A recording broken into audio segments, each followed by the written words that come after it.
The moment Jin walked onto the private flight bound for Los Angeles, the cabin crew straightened instinctively. He wore an expression carved from cold marble, as if nothing in the world could move him.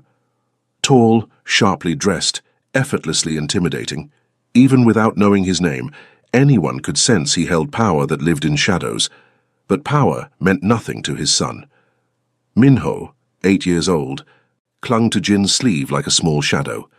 He didn't make eye contact with anyone, didn't speak. Crowds overwhelmed him. Airports terrified him. Today had already been a battle. Boarding the plane, a war. That's when she appeared. A soft voice, a warm smile, a calm presence in navy blue. Aisha Collins, one of the flight attendants, approached with a careful, respectful step. A black woman in her late 20s, her posture carried a mix of grace and authority, like someone who'd learned how to hold worlds together quietly. "Hi there," she said gently, crouching to Minho's height without getting too close. "Can I show you something cool?" Minho blinked. Jin stiffened, not out of anger, but surprise. No one talked to Minho like that. No one ever tried. Hours later, mid-flight, when Jin rolled the dessert cart toward his son and said, "Minho, choose a dessert. Anything you want?" The boy didn't look at the food. He looked at her. He pointed, directly at the flight attendant. The room froze. "Welcome to Korean Mafia lovers. Hey there. Please let us know where you're watching from and subscribe to the channel. Your support is essential for us to continue bringing you these stories." Jin's reputation preceded him everywhere he went. In Seoul's underground circles, his name was whispered with equal parts respect and fear. The youngest head of the organization, he'd built an empire through calculated moves and unwavering control. But none of that mattered when it came to his son. Minho sat rigidly in the plush airplane seat, his small hands gripping the armrests until his knuckles turned white. The 8-year-old's dark eyes darted nervously around the cabin, taking in every sound, every movement, every unfamiliar face. His breathing came in short, shallow bursts. "Minho-ya," Jin murmured softly, his voice a stark contrast to the commanding tone he used in boardrooms. "Remember what Dr. Kim taught you. Deep breaths." The boy tried, but his shoulders remained tense. Jin's jaw tightened with helpless frustration. 3 years of therapy, countless specialists, and Minho still struggled with crowds, loud noises, and new environments. The autism diagnosis had come when Minho was 5, and since then, Jin had moved mountains to create a safe, predictable world for his son. But business required travel, and today's trip to Los Angeles couldn't be postponed. The cabin door sealed with a mechanical thud that made Minho flinch violently. Tears gathered in the corners of his eyes, threatening to spill over. Jin reached out instinctively, then stopped himself. Sometimes touch helped Minho. Sometimes it made everything worse. "Excuse me." A gentle voice interrupted his internal struggle. Jin looked up to see one of the flight attendants approaching. She was a black woman with warm brown skin and kind eyes, her navy uniform crisp and professional. Her name tag read Aisha. She moved with deliberate slowness, clearly recognizing Minho's distress. "Hi there," Aisha said, crouching down to Minho's eye level, but maintaining a respectful distance. "I'm Aisha. I noticed you might be feeling a little nervous about flying today." Minho peeked at her through his fingers, which he'd pressed against his face. "You know what?" Aisha continued, her voice barely above a whisper. "I have something that might help, but only if you want to see it." She reached into her pocket and pulled out a small packet of animal-shaped cookies. "These are special airplane cookies. They're shaped like different animals, and I heard they have magical powers." Despite himself, Minho lowered his hands slightly. "The magic is," Aisha explained with mock seriousness, "they can make airplane rides feel like adventures instead of scary trips. But you have to eat them very slowly and think about which animal you got." Jin watched in amazement as his son's breathing began to slow. No stranger had ever managed to capture Minho's attention like this. Most people either ignored the boy completely or stared with uncomfortable pity. Aisha placed the packet on Minho's tray table without touching him, then stood gracefully. "I'll check on you in a little while, okay? If you need anything, just have your dad press this button." She indicated the call light with a gentle tap. As she moved away to continue her pre-flight duties, Jin found himself studying her profile. There was something magnetic about her presence, a natural warmth that seemed to radiate outward. She handled other passengers with the same professional kindness, but Jin noticed how she'd adjusted her entire approach for Minho. "Appa," Minho whispered, using the Korean word for father. It was the first word he'd spoken since they'd left the house that morning. "Yes, Minhoya." "She's nice." Jin's chest tightened with an emotion he couldn't quite name. "Yes, she is." The plane began to taxi, and Minho's grip on the armrests tightened again. But this time he carefully opened the packet of cookies with trembling fingers. A tiny elephant-shaped cookie sat inside. "Elephant," Minho said quietly, showing it to his father. "That's right," Jin replied, his voice softer than usual. "Elephants are very strong and very smart, just like you." As the plane lifted off, Minho nibbled his cookie and watched the ground fall away through the window. For the first time in months of flying, he didn't cry during takeoff. Jin leaned back in his seat, his mind churning. In his world, he was accustomed to reading people quickly, assessing threats and opportunities in seconds. But Aisha Collins had surprised him.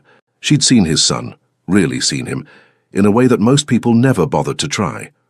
The flight attendant moved through the cabin with practiced efficiency, but Jin caught her glancing in their direction periodically. Not with the invasive curiosity he was used to, but with genuine concern. 30 minutes into the flight, turbulence hit. The plane shuddered and dropped suddenly, causing several passengers to gasp. Minho's carefully maintained composure shattered instantly. He pressed himself back into his seat, eyes wide with terror, his breathing becoming rapid and shallow. "Minho, look at me," Jin said firmly but gently. "We're safe. It's just bumpy air, like driving over a rough road." But Minho was already spiraling into panic. His hands flew to his ears, trying to block out the sounds of the engines and the worried murmurs of other passengers. Tears streamed down his cheeks. Jin felt his own heart rate spike, not from the turbulence, but from watching his son's distress. He'd learned to stay calm during Minho's episodes, but it never got easier. "Is everything okay here?" Aisha appeared beside their seats, moving with the same careful grace despite the plane's movement. She'd clearly been watching, and had come over the moment Minho showed signs of distress. "He doesn't like turbulence," Jin explained, his voice tight with controlled emotion. Aisha nodded understanding, and slowly knelt in the aisle beside Minho's seat. "Minho," she said softly, waiting until the boy's tear-filled eyes met hers. "Do you want to see something really cool?" Through his tears, Minho managed a tiny nod. Aisha reached into her pocket and pulled out a small piece of paper. With quick, practiced movements, she began folding it into an intricate shape. Her hands moved steadily despite the plane's motion, and Minho became transfixed watching the transformation. "This is called origami," she explained as she worked. "It's the art of folding paper into beautiful shapes. This one is going to be a crane." Minho's breathing began to slow as he focused on her hands. "In Japan, they believe that if you fold 1,000 paper cranes, your wish will come true," Aisha continued, putting the finishing touches on the delicate bird. "But I think even one crane has a little bit of magic in it." She held up the completed crane, its wings perfectly symmetrical despite being made from a simple napkin. "This one is for courage. When you hold it, you remember that you're braver than you think you are." Minho reached out with trembling fingers and took the paper bird. He held it carefully, as if it might actually fly away. "The turbulence is just the airplane dancing with the wind," Aisha said, her voice maintaining that same soothing cadence. "And you know what? We're almost through it." As if summoned by her words, the plane's movement began to smooth out. The captain's voice came over the intercom, apologizing for the rough patch and assuring everyone that they were now in calmer air. Minho looked down at the crane in his hands, then up at Aisha. "Thank you," he whispered. "You're very welcome," she replied, standing slowly. "You did great. That was some serious bravery."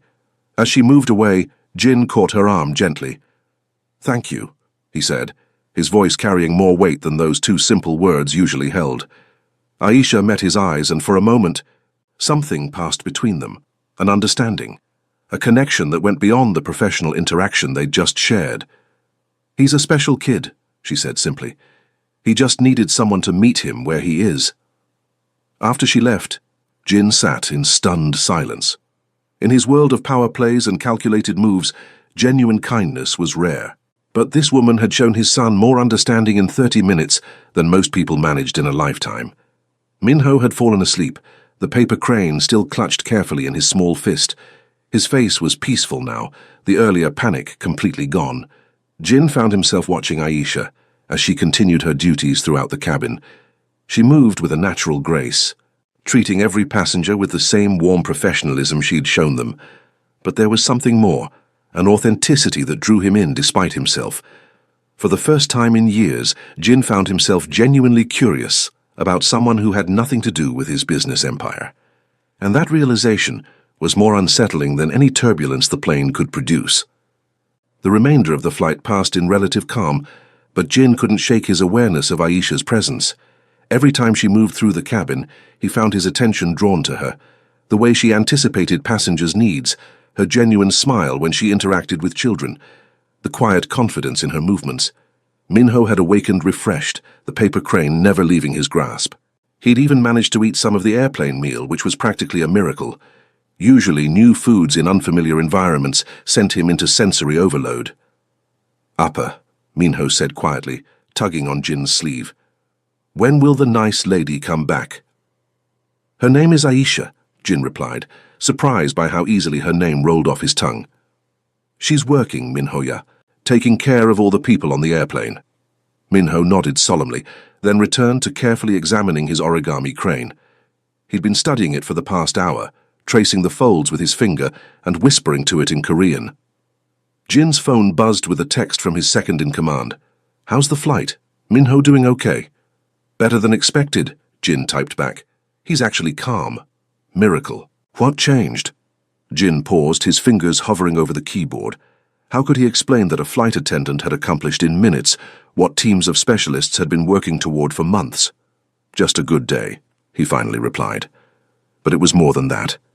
And he knew it. There was something about Aisha Collins that had reached through Minho's carefully constructed barriers and found the sweet, curious child underneath. And if Jin was being honest with himself, she'd reached something in him too. "Ladies and gentlemen, we'll be beginning our dessert service shortly," came the announcement over the intercom. Minho perked up at the word dessert. He had a complicated relationship with food, but sweets were one of his safe categories. Jin had learned to use dessert as a reward system, a way to encourage Minho to try new things or push through difficult situations. When Aisha appeared with the dessert cart, Minho's face lit up with genuine excitement. It was the brightest expression Jin had seen from his son in weeks. "Well, hello again," Aisha said warmly, stopping beside their seats. "How are you feeling now?" "Good," Minho replied, holding up his crane. "I kept it safe." "I can see that. You're an excellent crane keeper." Aisha's smile was radiant. "Now, I heard someone might be interested in dessert." The cart was laden with an impressive array of options: chocolate cake, fruit tarts, ice cream cups, cookies, and what appeared to be some kind of Korean sweetbread. Jin leaned forward slightly. "Minho, choose a dessert, anything you want." This was their routine.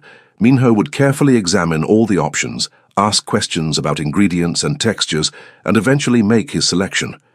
It usually took several minutes of deliberation, but today something different happened. Minho looked at the dessert cart for exactly 3 seconds. Then his gaze moved to Aisha's face.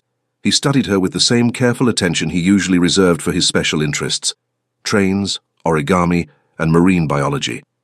Then, without warning, he pointed. Not at the chocolate cake, not at the cookies, directly at Aisha.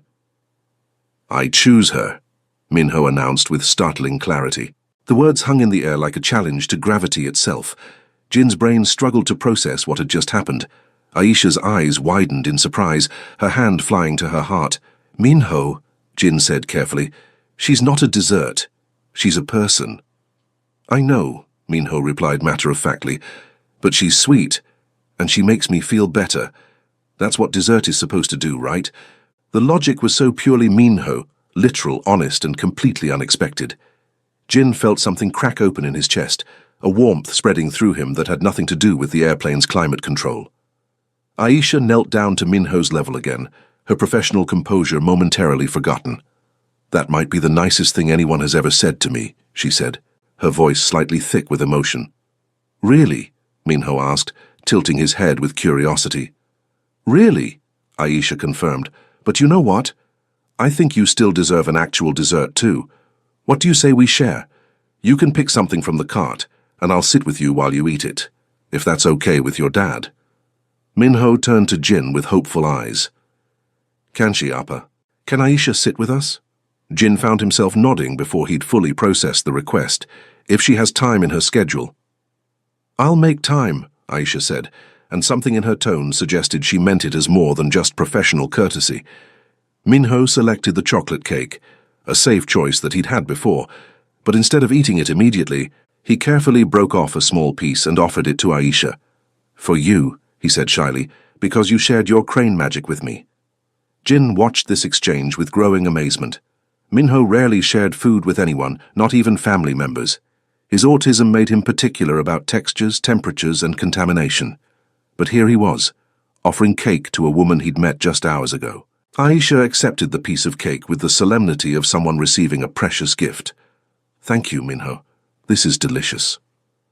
As they shared the dessert, Jin found himself studying Aisha more closely. She had an easy way with Minho that didn't feel forced or performative. She followed his conversational tangents about airplane engines and paper folding techniques with genuine interest. When he stimmed by tapping his fingers in complex patterns, she didn't try to stop him or redirect his attention. "Do you have kids?" Jin asked during a lull in Minho's monologue about different types of aircraft. Aisha shook her head. "No, but I work with children sometimes. I volunteer at a community center in Atlanta when I'm not flying. There's something special about seeing the world through their eyes." "Minho sees everything differently," Jin said, his voice carrying a note of protective pride. "It makes some things harder for him, but it also makes him remarkable." "I can tell," Aisha replied, watching as Minho carefully arranged his remaining cake crumbs into geometric patterns. "He has a beautiful mind." The simple acceptance in her words hit Jin harder than he'd expected. Most people saw Minho's differences as problems to be fixed or obstacles to be overcome. But Aisha spoke about his son the way Jin had always hoped others would, as if Minho's uniqueness was a gift rather than a burden. "We should probably let you get back to work," Jin said reluctantly, noticing other passengers beginning to look their way. Of course, Aisha agreed, but she seemed equally reluctant to end the interaction. "Minho, it was wonderful sharing dessert with you. Thank you for choosing me." "Will I see you again?" Minho asked with the directness that only children could manage. Aisha glanced at Jin, something unreadable passing across her features. "I don't know. Sweetheart, that depends on where you're traveling next. We fly this route sometimes," Jin heard himself saying. "For business." "I work this route every Friday," Aisha replied, her voice carefully neutral, but her eyes holding a hint of invitation. "Friday," Minho repeated, as if committing it to memory. "I like Fridays." After Aisha moved on to serve other passengers, Minho settled back into his seat with a contentment Jin rarely saw from him. The boy spent the rest of the flight alternately playing with his origami crane and drawing pictures of airplanes in his sketchbook. But Jin couldn't concentrate on his usual in-flight work. His mind kept returning to the moment when Minho had pointed at Aisha instead of the dessert. His son, who struggled to connect with most people, had chosen her, not just accepted her presence, but actively chosen her. And if Jin was being completely honest with himself, he understood why. There was something magnetic about Aisha Collins, a warmth that seemed to draw people in, a genuine kindness that felt rare in his world of calculated interactions and hidden motives. She'd seen Minho not as a problem to be managed, but as a person to be understood. As the plane began its descent into Los Angeles, Jin made a decision that surprised even him. He was going to see her again, not for business, not for networking, not for any of the strategic reasons that usually motivated his choices. He was going to see her again because his son had chosen her, and because somewhere in the space of a single flight, Jin had begun to understand why. The Los Angeles meeting had gone exactly as Jin had predicted, 3 hours of posturing, negotiation, and carefully worded agreements that would expand his legitimate business interests on the West Coast. But for the first time in his professional life, he'd found his mind wandering during crucial discussions. He kept thinking about Aisha's laugh when Minho had explained his theory about why airplane windows were round instead of square. He remembered the way she'd listened to his son's rambling explanation about crane migration patterns, as if it were the most fascinating thing she'd ever heard. "You seem distracted," his associate observed as they walked through LAX toward their return flight. "The meeting went well, didn't it?" "It went fine," Jin replied, adjusting Minho's noise-cancelling headphones as they navigated the crowded terminal. Minho had been asking about Aisha all week. When would they see her again? Did she work on all airplanes? Could they bring her a present? The questions had been relentless, and Jin had found himself looking forward to Friday with an anticipation that had nothing to do with business. "Appa," Minho tugged on his sleeve as they approached their gate. "Is it Friday?" "Yes, Minho, yeah, it's Friday." "Will Aisha be on our airplane?" "I don't know," Jin answered honestly, though he'd specifically requested this flight time and route. "We'll have to see." But as they boarded the aircraft, Jin's chest tightened with something that felt suspiciously like disappointment. A different crew was working the cabin, and there was no sign of Aisha's warm smile or gentle presence. Minho noticed immediately. His shoulders sagged, and the excited energy he'd been carrying all morning deflated like a punctured balloon. "She's not here," he said quietly, settling into his seat with obvious disappointment. "I know, buddy. Maybe she's working a different flight today." But even as he said it, Jin felt his own disappointment settling in his stomach like a stone. He'd been more invested in seeing her again than he'd wanted to admit. The flight attendant working their section was professional and polite, but the magic of the previous week was absent. Minho ate his animal cookies mechanically and spent most of the flight staring out the window with a melancholy that broke Jin's heart. They were halfway through the flight when turbulence hit again, worse than the previous week. The plane shuddered and dropped, causing several passengers to cry out in alarm. Minho immediately curled into himself, his hands flying to his ears as panic took hold. "Minho, breathe with me," Jin said, trying to project calm while his own heart raced. "In and out, just like we practiced." But Minho was already spiraling. His breathing became rapid and shallow, tears streaming down his face as he rocked back and forth in his seat. The flight attendant approached with concern, but her attempts to help only seemed to make Minho more agitated. "Sir, is there anything we can do?" she asked, clearly out of her depth. "He has autism," Jin explained tersely, his focus entirely on his son. "Turbulence triggers his anxiety." The woman nodded sympathetically, but clearly had no idea how to help. Jin felt helpless, watching his son suffer and knowing that nothing he did seemed to make it better. That's when he heard a familiar voice. "Minho, hey, sweetheart, it's me." Jin looked up in shock to see Aisha moving down the aisle toward them, wearing the same navy uniform but with slightly different insignia. She must have been working in a different section of the plane. Minho's head snapped up at the sound of her voice, his tear-filled eyes widening with recognition and relief. "Aisha," he gasped, reaching toward her instinctively. "I'm here," she said soothingly, kneeling beside his seat despite the plane's continued movement. "I heard you were having a tough time with the bumpy air." "It's scary," Minho whispered, his breathing still rapid but beginning to slow. "I know it is," Aisha agreed, reaching into her pocket. "But guess what I brought for you?"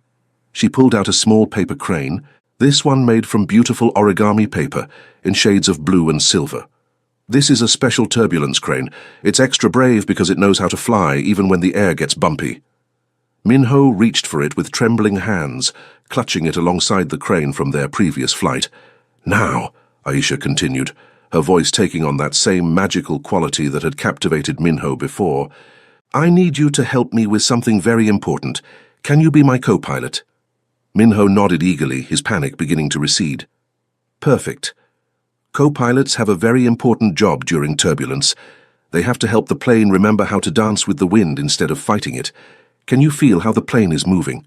Minho nodded again, his attention completely focused on her words. "Good. Now I need you to breathe with the plane's rhythm. When it goes up, you breathe in. When it settles down, you breathe out. Can you do that for me?" As Minho began to follow her breathing instructions, the turbulence started to ease. Whether it was coincidence or perfect timing, the plane's movement smoothed out just as Minho's breathing returned to normal. "Excellent co-pilot work," Aisha praised, her smile radiant. "You helped the plane find its rhythm again." Minho beamed with pride, his earlier panic completely forgotten. "I helped. You absolutely did. The captain should give you wings for that performance." Jin watched this interaction with a mixture of gratitude and something deeper, something that felt dangerously close to falling. The way Aisha had appeared exactly when Minho needed her most, the natural ease with which she'd calmed his son's fears, the genuine care in her voice, it all combined to create a perfect storm in Jin's carefully guarded heart. "Thank you," he said quietly when Minho became absorbed in examining his new crane. "No need to thank me," Aisha replied, but her eyes met his with an intensity that made his breath catch. "I was worried about him when I heard there was turbulence. I had to check." "You were worried about him?" "Of course I was." She said it as if it were the most natural thing in the world. "He's special." The simple statement hit Jin like a physical blow. In his world, people were always angling for something: access, favors, connections. But Aisha's concern for Minho seemed completely genuine, with no ulterior motive beyond basic human kindness. "I should get back to my section," Aisha said reluctantly. "But Minho, you keep being an excellent co-pilot, okay?" "Okay," Minho agreed happily. "Will you come back?" "If I can," she promised, glancing at Jin with a question in her eyes. After she left, Minho spent the rest of the flight in high spirits, telling anyone who would listen about his important job as co-pilot. But Jin found himself distracted by thoughts of Aisha, the way she'd dropped everything to help his son, the natural warmth in her interactions, the way she made him feel like maybe the world wasn't as cold and calculating as he'd always believed. As they prepared for landing, Minho turned to him with serious eyes. "Appa, I like Aisha." "I know you do, Minhoya. Do you like her too?" The question was so direct, so innocent, that Jin felt his carefully constructed walls crumble a little more. "Yes," he admitted quietly. "I like her too." "Good," Minho said with satisfaction. "Then we should keep her." If only it were that simple, Jin thought. But as the plane touched down and he watched Aisha moving through the cabin with her characteristic grace, he found himself wondering if maybe, just maybe, it could be. The question was whether someone like her could ever want anything to do with someone like him once she learned the truth about what he really was. 3 weeks had passed since that second flight, and Jin found himself in unfamiliar territory. He was scheduling business trips around Aisha's work schedule. Every Friday, he and Minho would board the same route, and every Friday, Aisha would find ways to spend time with them despite her professional duties. It had become their ritual. Minho would bring drawings for her, detailed sketches of airplanes and cranes that she would praise with genuine enthusiasm. Aisha would have new origami creations for him, each one accompanied by a story about courage, friendship, or adventure. And Jin would find himself looking forward to these flights with an anticipation that had nothing to do with business and everything to do with the way Aisha's presence seemed to light up both his and Minho's worlds. But today felt different. Jin had noticed the tension in Aisha's shoulders the moment they'd boarded. Her smile was still warm, her interactions with Minho still genuine, but there was something strained around her eyes. She moved through her duties with the same professionalism, but he could sense an underlying worry that she was trying to hide. "Is Aisha sad?" Minho asked quietly, his perceptive nature picking up on the same subtle changes his father had noticed. "I think she might be worried about something," Jin replied, watching as she served passengers in the forward cabin with slightly less of her usual brightness. "Should we help her?" The question was so purely Minho, his instinct to care for someone who had shown him kindness. "I don't know if we can, buddy, but we can be extra nice to her today." When Aisha reached their section for the beverage service, Minho immediately held up a new drawing he'd made for her. It was a picture of the three of them, standing in front of an airplane, all smiling, with paper cranes flying around them like confetti. "I made this for you," he announced proudly. "It's our airplane family."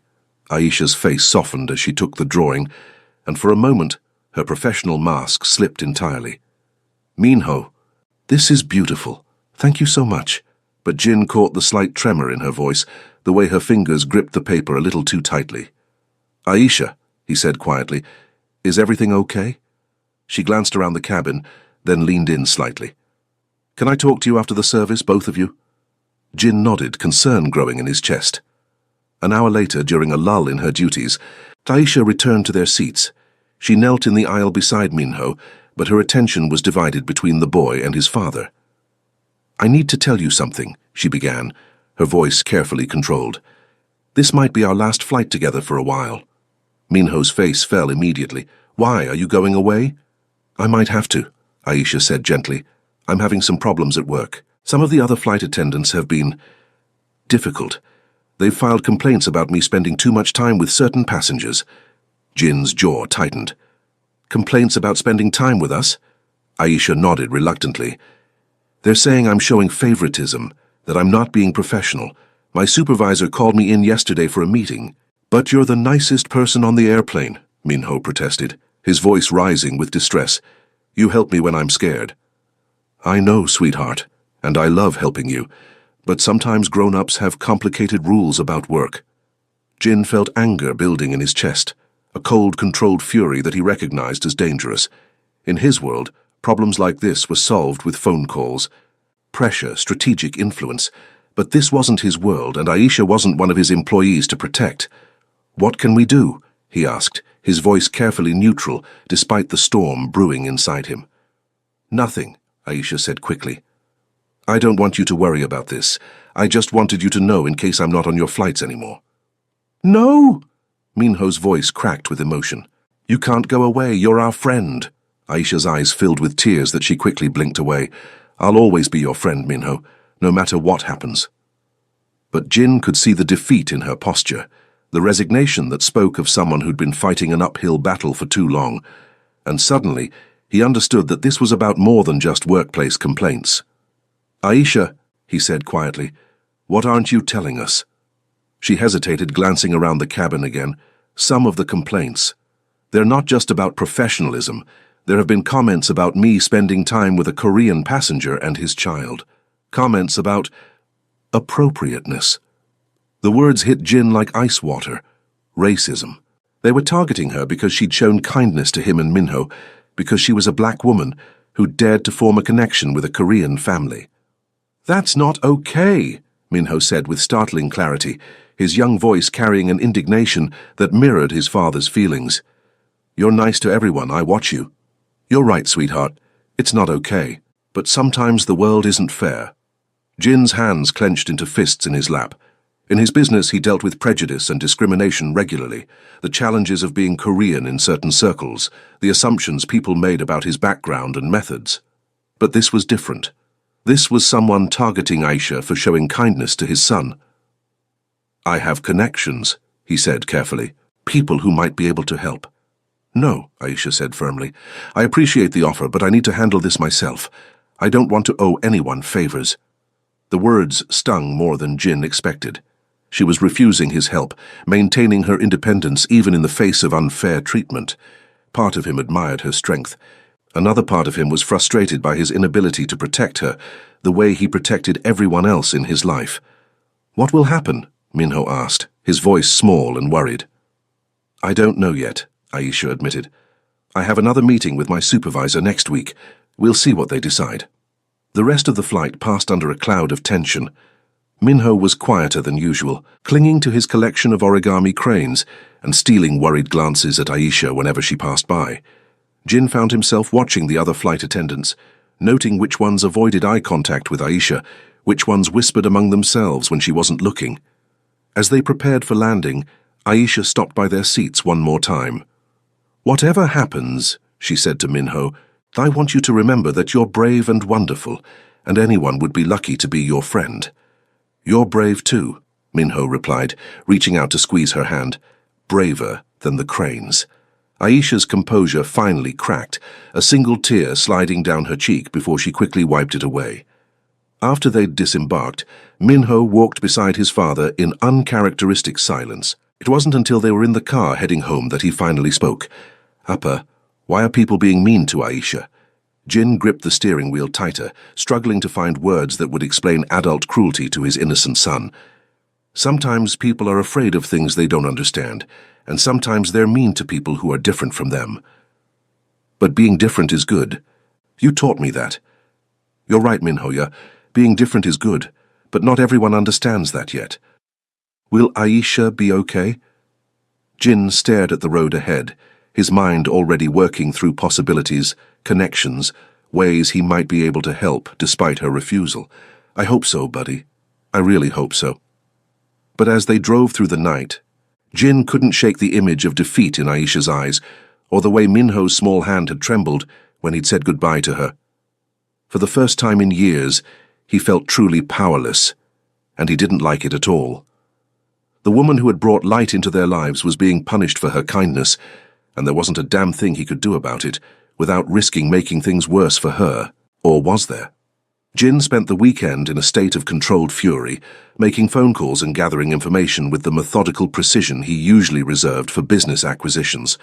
By Monday morning, he knew everything there was to know about the airline's corporate structure, their diversity and inclusion policies, and the employment history of every flight attendant who had filed complaints against Aisha.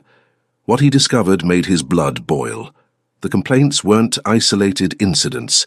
They were part of a pattern of harassment targeting Aisha that had been going on for months. Comments about her unprofessional hair, criticism of her attitude, suggestions that she was too friendly with certain passengers. The racism was subtle but persistent, designed to create a hostile work environment that would force her to quit. "You're going to get involved, aren't you?" his lieutenant observed, finding Jin in his home office surrounded by printouts and legal documents. "She said she didn't want my help." "That's not what I asked." Jin looked up from the papers, his jaw set with determination. "They're destroying her career because she was kind to my son, because she saw Minho as a person worth caring about instead of a problem to be managed. And because she's black and you're Korean, and some people can't handle that connection. Yes," the word came out flat and hard, "so yes, I'm going to get involved, carefully." Without her knowing, his associate raised an eyebrow. "You're playing with fire, Hyung. If she finds out you went behind her back, then I'll deal with the consequences." Jin's voice carried the same tone he used when making business decisions that others considered too risky. "But I won't stand by and watch her suffer for showing my son kindness." The plan he devised was subtle and multi-layered. A series of anonymous complaints about discriminatory behavior filed with the airline's corporate office. A carefully worded inquiry from a civil rights organization about the company's diversity practices. A sudden interest from several major Korean business associations in the airline's treatment of their members and families. None of it could be traced back to him directly, but the cumulative effect would be impossible to ignore. Meanwhile, Minho had been asking about Aisha constantly. When would they see her again? Could they call her? Could they visit her at the airport? His distress over her situation was affecting his sleep, his appetite, his ability to focus on his usual interests. "I want to help Aisha," Minho announced on Wednesday evening, looking up from a drawing he'd been working on. "She helped me, so I should help her." "What did you have in mind, Minho-ya?" "I want to tell her boss that she's the best airplane helper ever. I want to tell them that she makes scared kids feel better, and that's important." Jin's chest tightened with pride and heartbreak.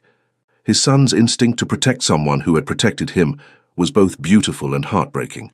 "That's a very good idea," Jin said carefully, "but we need to be smart about how we do it."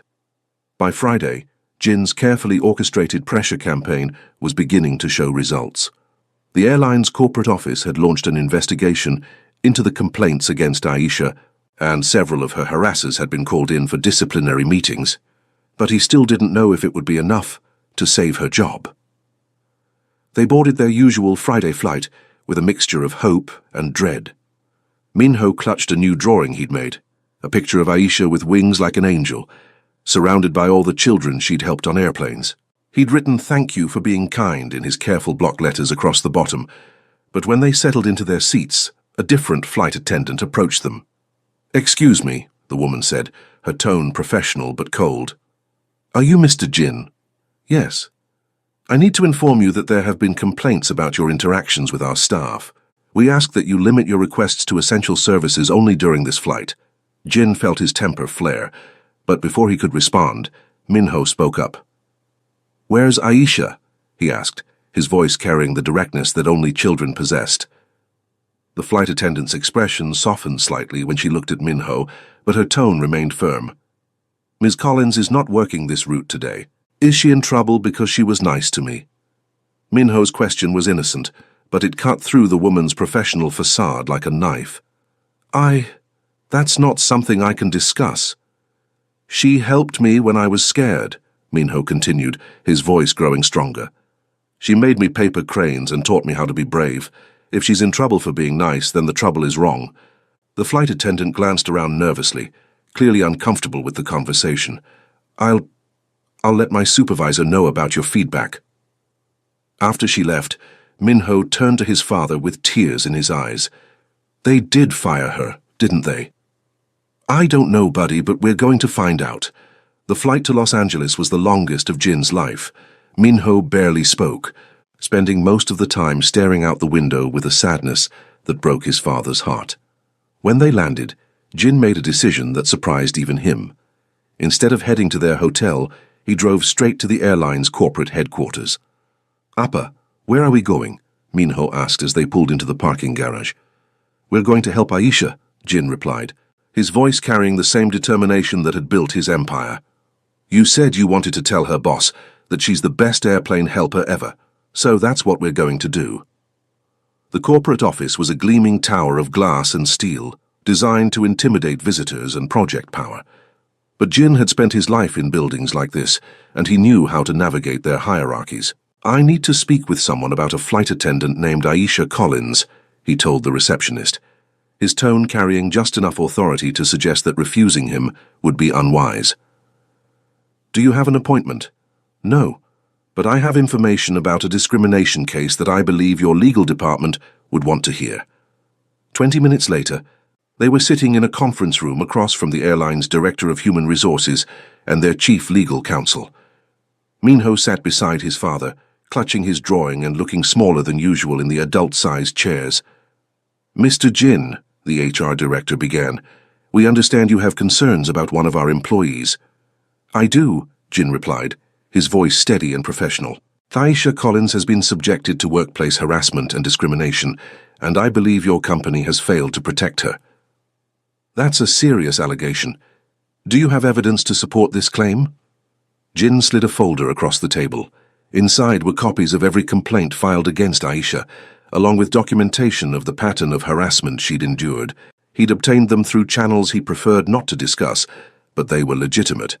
"This shows a clear pattern of discriminatory behavior targeting Ms. Collins," he said, "behavior that escalated after she provided exceptional customer service to my son and me." The legal counsel flipped through the documents, her expression growing more concerned with each page. "Furthermore," Jin continued, "my son would like to provide a character reference for Ms. Collins." Minho straightened in his chair, suddenly understanding his role. "Aisha is the best airplane helper ever," he said, his voice clear and strong. "She helps scared kids feel better. She taught me how to be brave when the airplane got bumpy. She makes paper cranes and tells stories, and she's nice to everyone. Not just some people." He held up his drawing. "I made this for her because she has wings like an angel. She saved me from being scared, and now she needs someone to save her from being in trouble for being nice." The room fell silent. The HR director's professional composure cracked slightly as she looked at Minho's earnest face and his carefully crafted drawing. "Mr. Jin," the legal counsel said finally, "we appreciate you bringing this to our attention. We take allegations of discrimination very seriously." "I hope so," Jin replied, "because if Ms. Collins loses her job due to this harassment, I'll be forced to take this matter to the media. And I think the story of a flight attendant being punished for showing kindness to an autistic child would generate significant public interest. It wasn't a threat exactly, but it wasn't not a threat either. We'll conduct a full investigation," the HR director promised, "and we'll ensure that Ms. Collins is treated fairly throughout the process. I want her to come back to our airplane," Minho added, his voice carrying the weight of absolute certainty. "She belongs there. She makes everything better." As they left the building, Minho slipped his hand into his father's. "Do you think we helped her?" "I think we did our best, Minho-ya. Sometimes that's all we can do." But Jin's phone was already buzzing with calls from his contacts in the media, the legal community, and the Korean business associations he'd quietly mobilized. The pressure campaign was about to shift into high gear. 2 days later, his phone rang with an unfamiliar number. "Mr. Jin, this is Aisha Collins." Jin's heart stopped. "Aisha, how are you?" "I'm confused, actually. I just got a call from my supervisor. Apparently there's been a full investigation into the complaints against me, and they've been found to be without merit. Several of my colleagues have been disciplined for discriminatory behavior, and I'm being offered a promotion to senior flight attendant. That's wonderful news. It is. But Mr. Jin, did you have anything to do with this? Jin closed his eyes, knowing that this moment would determine everything between them. Minho wanted to help you. He said you helped him, so he should help you. We went to your corporate office and he told them you were the best airplane helper ever. There was a long silence on the other end of the line. You went to corporate. For me. You were being punished for showing kindness to my son. I couldn't stand by and let that happen. Another silence, longer this time. Mr. Jin, I don't know what to say. Say you'll be on our flight next Friday. Minho has been asking about you constantly. He's been worried sick. Aisha's voice was thick with emotion. Yes, I'll be there. Good. And Aisha? Yes? Thank you. For seeing Minho the way you do. For caring about him. For being exactly who you are. Thank you, she whispered. For fighting for me when I couldn't fight for myself. After he hung up, Jin found Minho in his room, carefully arranging his collection of origami cranes on his desk. Appa, Minho said without looking up, do you think Aisha knows we love her? The question hit Jin like a physical blow. Love. Yes, that's what this feeling was. This fierce protectiveness. This desperate need to see her smile. This way she'd become essential to their happiness. I think she's starting to understand, Jin replied quietly. Good, Minho said with satisfaction, because we're going to keep her forever, right? If she'll have us, Minho-ya. If she'll have us. The next Friday, when they boarded their flight and saw Aisha waiting for them with her radiant smile and a new origami crane for Minho, Jin knew that some choices were worth fighting for. And when she looked at him with tears of gratitude in her eyes and whispered, "Thank you for choosing to fight for me," he realized that Minho had been right all along. Sometimes the best dessert wasn't something sweet you could eat. Sometimes it was something sweet you could love. "No one touches what's mine," Jin said quietly, his voice carrying the weight of absolute certainty as he watched Aisha laugh at something Minho had said. "And you, Aisha Collins, are mine to protect." Years had passed since that first flight, when Minho had chosen Aisha over chocolate cake, and the choice had proven to be the beginning of everything beautiful in their lives. The small apartment Aisha had shared with two roommates had been replaced by a home filled with laughter, origami cranes hanging from the ceiling, and Minho's artwork covering every available wall space. The boy who had once struggled to connect with strangers now thrived in an environment where he was understood, celebrated, and loved unconditionally. Jin stood in the doorway of their kitchen, watching his wife teach their daughter how to fold paper cranes. 5-year-old Hana had inherited her mother's patience and her brother's artistic eye, her small fingers working carefully to create precise folds in the colorful paper. "Like this, Mama?" Hana asked, holding up her slightly lopsided creation. "Perfect," Aisha replied, pressing a kiss to the little girl's forehead. "Every crane is beautiful in its own way." Minho, now 13 and more confident than Jin had ever imagined possible, looked up from his homework at the kitchen table. "That's what you always tell me about people too," he observed, with the wisdom that still surprised adults who didn't know him well. "Because it's true," Aisha said, meeting Jin's eyes across the room with a smile that still made his heart skip beats. "Every person is beautiful in their own way. We just have to take the time to see it." Jin moved into the kitchen, wrapping his arms around his wife from behind and breathing in the scent of her hair. "How was your day?" he murmured against her ear. "Good. I had a little boy on the flight to Chicago who was scared of flying. Reminded me of someone I used to know." She leaned back against his chest, her body fitting perfectly against his. "I gave him a crane and told him about a brave boy named Minho, who taught me that courage comes in all sizes. Did it help?" His mother cried when she thanked me, said it was the first time he'd smiled in an airplane. Jin tightened his arms around her, still amazed by her capacity for kindness, still grateful that she'd chosen to build a life with them, despite the complications his world sometimes brought. Time had transformed them all. Aisha had not only been reinstated, but had eventually been promoted to a training position, where she specialized in helping flight attendants work with passengers who had special needs. She still flew regularly. But now she also taught others how to see beyond surface differences to the person underneath. "Appa," Minho said, looking up from his math homework. Mrs. Chen asked if you could come speak to our class about business next week. What kind of business? Jin asked, though he suspected he knew where this was going.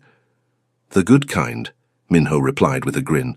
I told her you help people and make jobs, and that you're not scary like some kids think Korean businessmen are. Aisha laughed, the sound filling the kitchen with warmth. He's been defending your honor at school again. Someone has to, Minho said matter-of-factly. People make assumptions, but I tell them that assumptions are just lazy thinking. And my dad taught me never to be lazy about understanding people. Jin felt his chest tighten with pride. His son had grown into someone who stood up for others, who challenged prejudice with the same directness he'd always possessed, but now with confidence and social skills that had once seemed impossible. I'd be happy to speak to your class, Jin said, ruffling Minho's hair, but only if you promise not to tell them about the time I cried watching you graduate from elementary school. Deal, Minho grinned, but I'm keeping the story about you learning origami just so you could make cranes for Hana. That's blackmail, Jin protested, though his tone was fond. That's family, Aisha corrected, reaching up to cup his face. And we keep each other's secrets and share each other's joys. Hana held up her finished crane, beaming with accomplishment. Look, I made a wish crane. What did you wish for? Minho asked, leaning over to admire his sister's work. I wished for our family to be happy forever and ever, Hana announced with the certainty that only 5-year-olds possessed. That's a good wish, Aisha said softly, her eyes meeting Jin's again. The very best kind. Later that evening, after the children were in bed, Jin and Aisha sat on their back porch, watching the stars appear in the darkening sky. Aisha was curled against his side, her head on his shoulder, while he played absently with her wedding ring. Do you ever think about that first flight? She asked quietly, when Minho pointed at me instead of the dessert. Every day, Jin replied honestly. It was the moment everything changed, the moment I realized that some connections are worth fighting for. He saw something in me that I didn't even see in myself, Aisha mused. A little boy who barely spoke to strangers chose me. Do you know how that felt? Like coming home? Exactly like that. She tilted her head to look at him. You both saved me, you know. Not just from the job situation, but from a life where I was settling for less than I deserved. You saved us too, Jin said, pressing a kiss to the top of her head. Minho needed someone who could see past his differences to the amazing person underneath. And I needed someone who could teach me that love doesn't have to be complicated or strategic. Sometimes it's as simple as choosing kindness. And sometimes, Aisha added with a smile in her voice, it's as simple as a little boy choosing a person over chocolate cake. They sat in comfortable silence, watching the stars and listening to the sounds of their neighborhood settling into evening. Inside the house, Minho was probably reading under his covers with a flashlight, and Hana was likely talking to her stuffed animals about the day's adventures. No regrets? Jin asked, the question he'd asked her on their wedding day, on the day they'd brought Hana home from the hospital, on every anniversary since. Only one, Aisha replied, and his heart skipped before she continued with a grin. I should have made more cranes that first day. Minho's collection is getting out of control. Jin laughed, the sound carrying across their backyard and mixing with the evening air. I love you, Aisha Collins.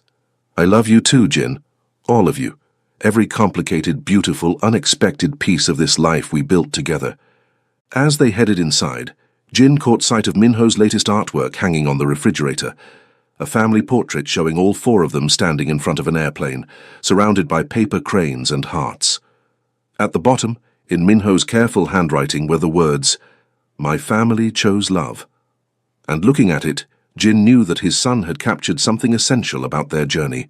They hadn't just fallen in love. They had chosen it, fought for it, and built something beautiful from the simple act of seeing each other clearly. Sometimes the best choices were the ones that seemed impossible at first. Sometimes the sweetest desserts were the ones you never saw coming.